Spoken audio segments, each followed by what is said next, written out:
Manero akanaka vana veZimbabwe. Dzave nhau dzaBrett Muveti zvakare.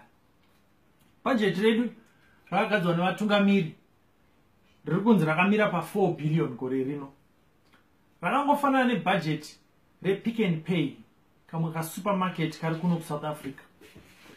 Mandinzwa zvakanaka handira kukanganisa ba. Nyika yedu yeZimbabwe yava nebudget inodarikidzwa nesupermarket.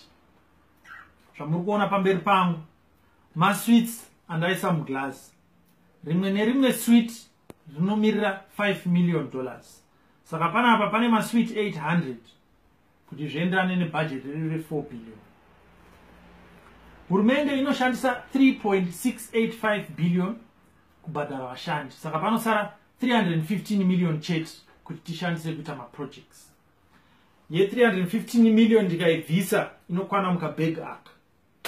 Iyi yasara yese ndio yekubhadhara vashandi.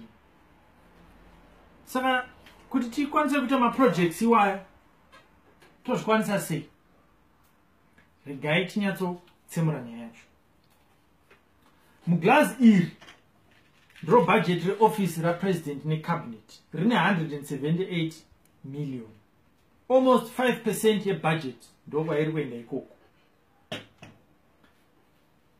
Pane glass rine budget redefense iri rine 357 million.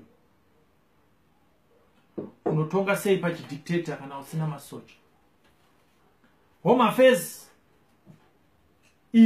budget ye 395 million.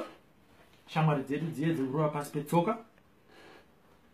Asi pane pavanogonawo ende tofanira kutaurawo chokwadi. Ministry of Education ishi yawana 810 million. Ministry of Health yawana 330 million. Ministry of Agriculture yawana 145 million. Asi regai tombocompare mamwe maministry kuti tione kuti zvakamira sei. Zviye zvatamboti President's Office and Cabinet ine 178 million iyi yatiri kuona panapa.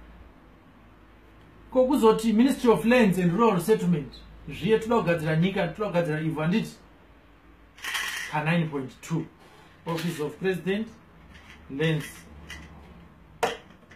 Women and Gender Affairs toda kusimudzira vakadzi handiti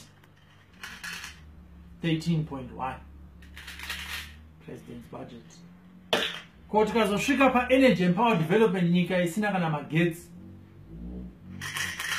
6.8. Zvinoita here izvozvo. Saka kuti tiite maprojects munyika nekachange kasara ka315 million tinozvikwanisa sei? Uchiri kuremember last week but 1 ndakarova news dziye dzesanctions ndichiratidza kuti nyaya yekuti hurumende haisi kukwanisa kuita zvinhu nekuti iri pasi pemasanctions kunyepa. Tererai zvinotevera. Australia, Denmark, EU, UK, Germany, Netherlands vakatipa $18 million in 2015 neimwe 7 million muna 2016 kuti tigadzire mapombi emvura nemapaipi esuwa mumadhorobha anotevera: Bindura, Chipinge, Chivu, Gokwe, Gwanda, Wange, Karowe, Mutoko, Mvurwi, Plumtree, Rusape, Shurugwi nezvishavani. Rural Wash Program under UNICEF vakatipa $16 million dzekuisa maboho muna 2015. Muna 2016 vachatipa imwe 13.5 million kuisa matoilet muzvikoro 240 nekuisa maboho mamwe 200.